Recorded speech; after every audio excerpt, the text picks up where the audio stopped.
চ্যানেলের মধ্যে শুধু তোমাদের সাথে আবার একটা নতুন ব্লগ নিয়ে শুভ পয়লা বৈশাখ সকলকে সবাইকে অনেক অনেক ভালো থাকে, আবার সুন্দর করে দিনটা শুরু করো।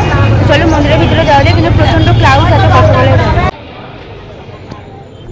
মন্দিরের বাইরে আজকে পদ্ম ফুলগুলো বিক্রি হচ্ছিল, সবার হাতেই একটা করেছিল, তো বাবাইও আমাদের জন্য নিয়ে চলে এলো ঠাকুরকে পুজো দিব বলে। আর আজকে আমরা প্রথম পুজো দিতেও পারিনি, আজকে আমাদের অনেক লেট হয়ে গেছিলো বলে আমরা সেকেন্ড পুজোটা গিয়ে দিয়েছিলাম। বাট আজকে প্রচুর প্রচুর ভিড় ছিল, হবে নাই বা কেন, কারণ আজ তো পয়লা বৈশাখ ছিল।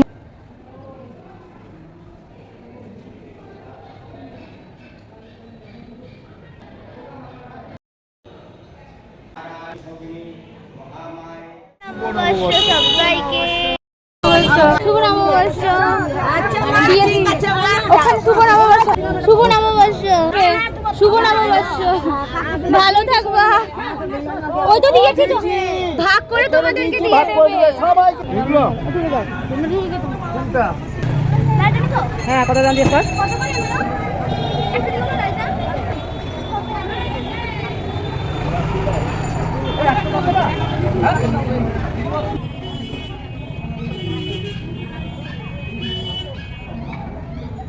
জয়কালী বাড়িতে পুজো দিয়ে তারপরে বিষ্ণুপুরে এলাম। বিষ্ণুপুরে এত ভিড়, এত লাইন পড়েছে যে মায়ের দর্শনও করা হলো না। তো এবার আমরা এখানে তো কী বলে বাবা, বিল, মায়ের বিল, হ্যাঁ বিষ্ণুপুরের বিলে এখন জল নেব, তারপরে একটু ঘুরটা খুব ভালো লাগে, সুন্দর না, বিলটা একটু না ঘুরলে হয়। আর এই ভিউটা আমার জাস্ট অসাধারণ লাগে, আমি ওই জন্য যখনই বিষ্ণুপুরে আসি, হ্যাঁ মেনলি ছবি তোলার জন্যই আসি, বাট আমার খুব ভালো লাগে। আমি জানি না, আমরা বললাম আসবো না ঠিকই, বাট চলেই গেলাম। আমার সাথে নিয়ে নেবো।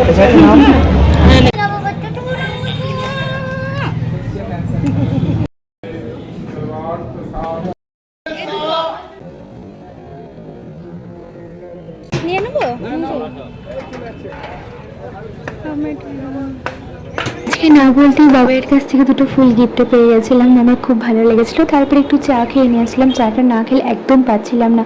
তারপরে এখানে আমরা একটুখানি দয়াময়ী মন্দিরে প্রণাম, ওখান থেকে আমরা বাড়ি চলে এসেছিলাম। তো তারপরে এখানে এই ছোট্ট বিড়ালটাকে বলেছি আগের ব্লগগুলোতেও যে মা ওকে খাবার দেয়, কারণ আমাদের বাড়িরই মতো হয়ে গেছে, তো ওকে আর কি ওই ষষ্ঠীর টিপ পরে দিয়েছিলো। এখানে আমার অ্যালেক্সাকেও। তারপরে সকালে আজকে টিফিনে হয়ে গেছিলো লুচি, তো সেটা আমিই বানিয়েছিলাম। সকলকে দুপুরবেলায় আমরা ঘুরে এসে রেস্ট করেছিলাম, তো এবার আমরা বেরিয়ে যাব। তো আজকে সারাদিনটা যখন তোমাদের সাথে শেয়ার করছি, তো রাতটা করবো না সেটা তো বলতে। তো চলো দেখতে থাকো কোথায় যাচ্ছি, আর আমাদের কেমন লাগছে অবশ্যই কমেন্ট বক্সে কমেন্ট করে জানাবে। টাটা।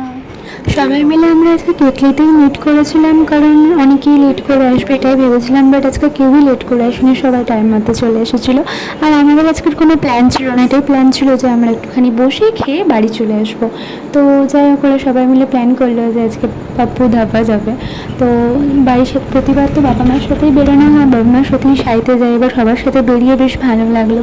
পাপ্পু ধাবা তো সবাই চেনে, পলসন্ডায় পাপ্পু ধাবা, বাট অন্য দিনের অ্যাম্বিয়েন্স আমার একটু বেশি ভালো লাগে। নর্মাল যেটা বেশ বাইরে মাচানা কি একটা বলে ওরকম টাইপের পেতে বেশ ধাবা ধাবা ফিলটা আসে, বাট আজ বেশি ফিলটা ছিল না, জাস্ট বিকজ আজ প্রচুর ক্লাউড ছিল, প্রচুর। তো আমরা এখানে গিয়ে অর্ডার করেছিলাম, বাট এদের আজকে বিহেভিয়ার আমার ঠিক ভালো লাগেনি। অনেস্টলি আমি রিভিউ দিচ্ছি যে আমার ভালো লাগেনি, কারণ আজকে হয়তো অনেক ভিড় ছিল, সেজন্য ওরা খুব তাড়াহুড়ো করছিলো, ইভেন অর্ডারটাও ঠিকঠাক নেয়নি, অর্ডার যেটা দিয়েছি ভুলভাল দিয়ে যাচ্ছিলো। বাকি পাপ্পুদার ধাবা, পাপ্পুদার ওখানকার খাবার সত্যি খুব ভালো ছিল, আমরা বেশ এনজয় করেছিলাম আজকের দিনটা, বেশ মজাই করেছিলাম সবাই মিলে। আর ফ্রেন্ডসদের সাথে গেলে পরে তোমরা তো সবাই জানো যে খুব খুব মজা হয়, বাট আমি ফ্যামিলির সাথে গেলে একটু বেশি এনজয় করি, এটা আমার ভালো লাগে। তো সেই জন্য আমাকে কেমন লাগছিল আজকে দেখতে তোমরা অবশ্যই কমেন্ট করে জানিও, আর পয়লা বৈশাখ সবার কেমন গেল সেটাও কমেন্ট করে জানিও যে কে কেমনভাবে মজা করেছো। ভিডিওটা ভালো লাগলে লাইক কমেন্ট শেয়ার সাবস্ক্রাইব করে দিয়ে পাশে থাকবে। দেখা হচ্ছে নেক্সট ভিডিওতে, ততক্ষণের জন্য টাটা।